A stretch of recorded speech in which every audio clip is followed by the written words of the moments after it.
welcome back. We've been experiencing some technical difficulties, so thank you for your patience today. Welcome back. I'm Jim LaPierre. This is Sober Now.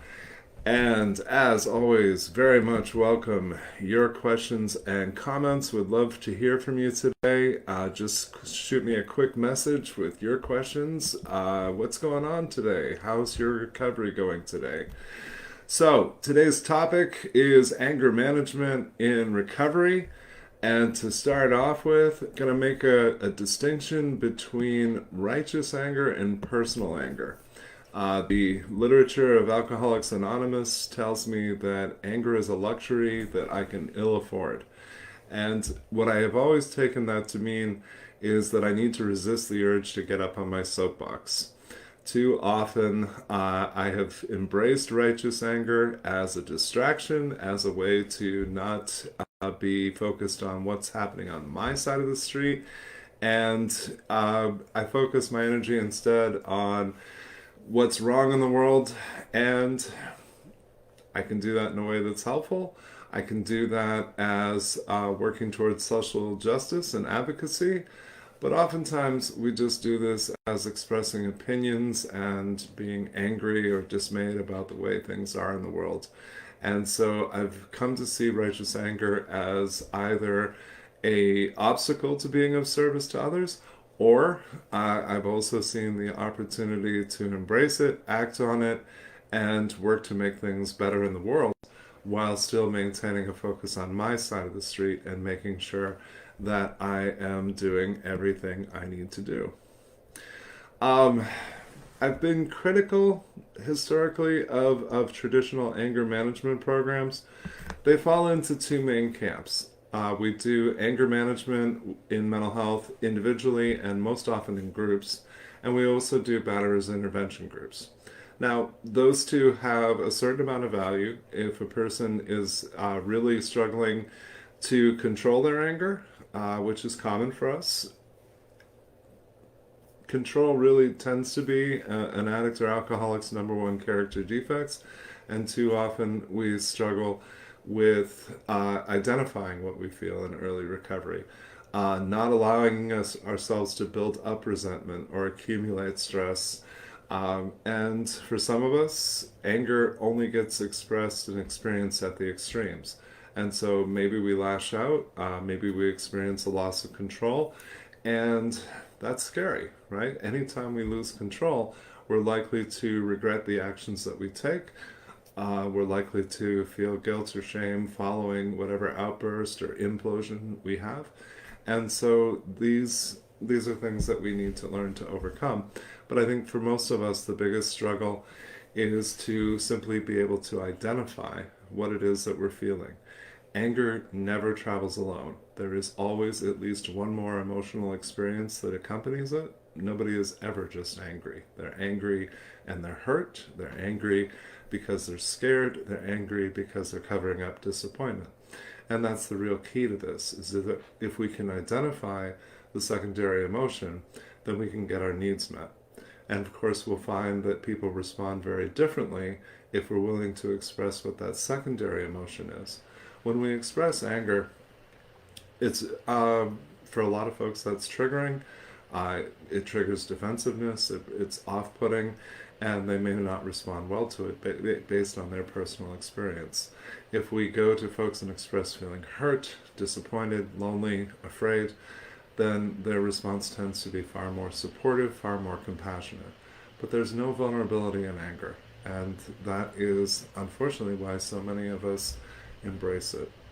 We're still working hard to overcome the lessons of our family of origin for most of us. We know that from all of the literature on adult children of alcoholics and addicts, we know from all of the research that's been done on children who survive abuse and neglect and trauma, all of these things interfere with a person's awareness of self.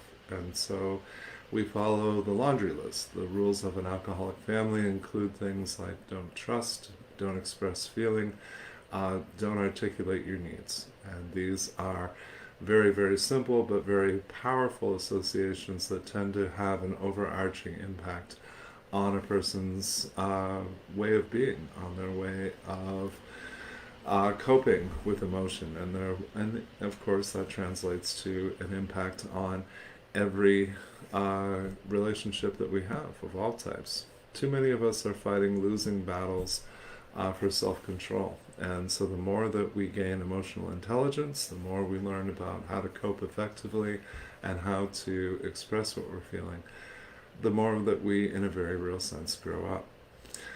Sometimes, particularly when I've worked with men who have struggled with anger, I'll draw just a picture of them, a picture for them of a funnel, and at the top I'll put vulnerable emotions, and at the bottom of the spout I'll put anger.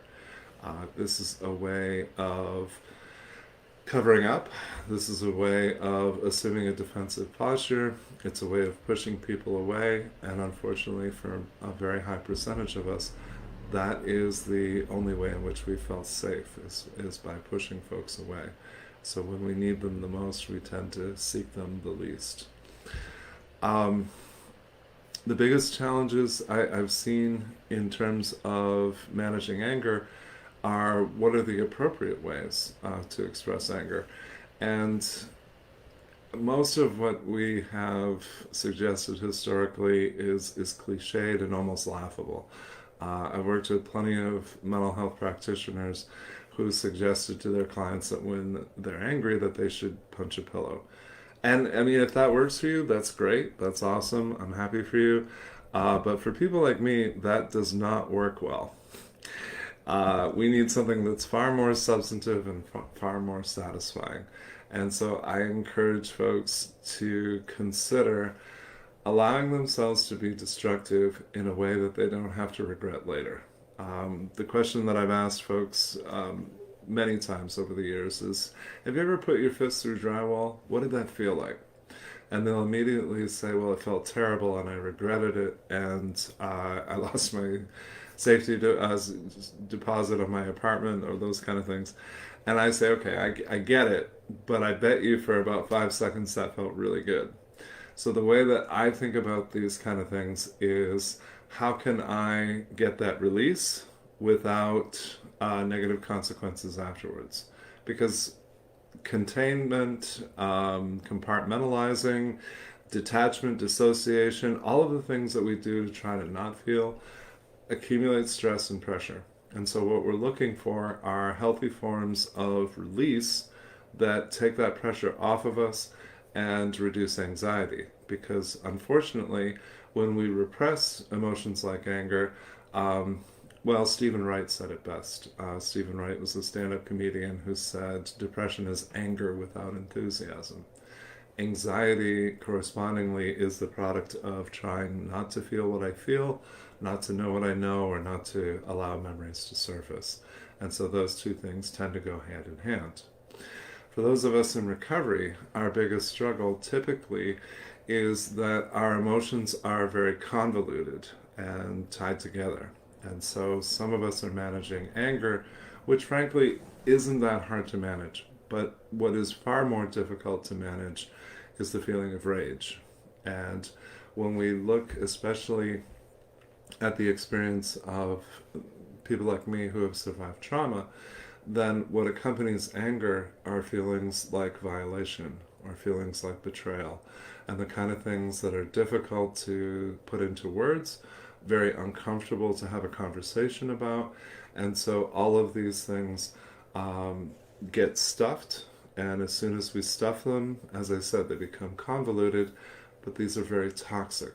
These are things that take a toll on our holistic health. And so I'll ask people, do you ever just want to scream? And if they're honest, they'll be like, yeah, but I don't let myself. I don't want to draw attention to myself. Is there a part of you that just really wants to break some shit and be destructive? And they'll say, well, yes, but of course that's not acceptable. And so I've said to folks, if you're like me, if you live in a rural area, then there's probably some woods nearby. And if you stomp around in the woods and break some dead tree branches and kick some rocks around and just allow yourself to be destructive in a way that isn't harmful to anyone, then potentially that's a huge release, and that's exactly what we're looking for. The cost of stuffing our emotions is that sooner or later we need something to help facilitate that process, and that's, for a lot of us, that's why we drank. For a lot of us, that's why we use food, and that becomes an addiction, or we use other substances to try to continue to repress. And of course, this takes a toll on our physical health as well, and everything just becomes progressively overwhelming. And so, again, we typically only express these strong emotions when we're at the end of our rope, when we feel like we can't take it one more moment, and then we lose control. And then what happens afterwards is, again, we feel guilt or shame for what we've experienced, what we've done, and then, unfortunately, we redouble our efforts to keep everything in check and control. And this will never, ever serve us. Of course, the addictive thought process facilitates this. We rationalize, we justify, we minimize, and we do this with our emotions. I'm fond of saying, actually, that an alcoholic will water down anything but a drink. So when I talk to folks about being angry, they'll sometimes say, well, I'm not really angry, I'm aggravated, or frustrated, or irritated, or the ones that I really hate, I'm just bitchy today, or I'm just, whatever it is, it's a way of minimizing the degree and the severity of what I'm feeling. It's a way of invalidating myself for having a right to what I feel, and having a right to express it as well. If we, again, approach this as a means of needs fulfillment, then we can see this as a worthy undertaking and everything works. If we continue to fight this losing battle with self, progressively nothing works, and we continue to feel this fire, and it's something that ideally we surrender. I always say to folks, you only have to give up the stuff you don't want. So the things that I surrender to my higher power are most often things that I'm powerless over. And if you explore your emotional experience, particularly with anger, my guess is the things that are weighing the most heavy on you, stressing you out the most, and pissing you off are actually things that you can do absolutely nothing about. So to be able to release those is to be able to experience not only a freedom, but also the opportunity to shift your focus, put your time and energy into what you can do. When I refused to accept powerlessness, very literally I'd be just as well off to hit my head against a wall, because when I'm done, nothing changes and I have a headache either way. So I struggled with surrender. I struggled with it long and hard, to have faith that something greater than myself would take care of the things that I couldn't. Seemed like too much to ask. It seemed like it was too good to be true. And I reconciled that by acknowledging that whether I trust a higher power to take care of these things or not, I still can't do anything about them. So I have quite literally nothing to lose. I view the steps the same way. The only things I have to give up are the things that I truly don't want in the first place. So I surrender powerlessness, and I surrender my will, and I surrender my resentments and my character defects and all of the things that truly are not healthy for me. Surrendering my will was the hardest one. Honestly, I felt like I was giving up something good, and what I was going to get in return wasn't very good, wasn't going to be as much fun, wasn't going to be as exciting, and actually my experience is the exact opposite. What my higher power wants for me is always better than what I think I want. A place that I've gotten stuck in the past, and I think a lot of us do, is realizing that you're angry with your higher power, being angry with God or whatever it is your higher power is. And I think there's a tendency, especially in early recovery, to judge our emotion and to feel ashamed of the way that we feel or feel guilty for the way that we feel. And this, again, results in repression and stuffing. So what I say to folks is, whatever's happening on the inside of you, thoughts, feelings, memories, opinions, all that kind of stuff, by definition, it's not hurting anybody else. And it shouldn't be subject to judgment. It can just be the case that you notice these things and accept them as they are, cope with them. If you're stuck, you can always ask yourself, what would I say to a friend who is feeling this way or struggling with these things? And when you do that, you create this powerful shift where things will look very differently very quickly. Because if we're looking at a friend's experience, we look through the lens of compassion, and we look to be of service. We focus on solutions instead of on problems. And so that's a very transformative piece. The way that we judge ourselves and relate to ourselves is typically unfair, and it's usually highly critical. We also have an enormous tendency to redirect anger at others back at ourselves. To be angry with others is to have the potential for conflict, or to feel an urgency to let them know that we're angry with them, or ways in which they have hurt us. And so what happens subconsciously is that we are more comfortable being upset with ourselves because that feels like something we can control. So we redirect anger, we blame ourselves when we feel hurt by others, we fault ourselves when we are disappointed or frustrated with the choices that other people make, and this affords us, again, the illusion of control. I've learned that what it costs me not to express my needs and wants and feelings is too great. And so I embrace vulnerability because it simplifies. I also embrace being fair and respectful of myself, and it was a long journey to get to that. If I'm redirecting at myself, then I am not being fair and respectful.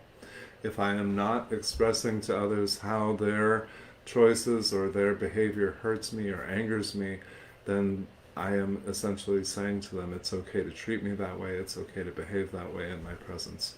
And obviously those are not things that I want in my life. So I need to be able to speak those truths, to have those uncomfortable conversations. And what I've learned is that discomfort only lasts a very short time. The results, what can potentially change because I have those conversations, is awesome. And it allows me to be more authentic. It allows me to be more genuine and expressive of what I feel. I know, particularly when I work with men, we're working against so much socialization to be expressive about our emotion and our needs.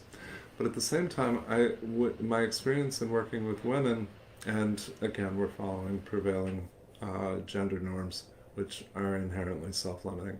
But for the purposes of this conversation, when I work with women, they have often been socialized not to express anger, that it is, or even unladylike, to be angry.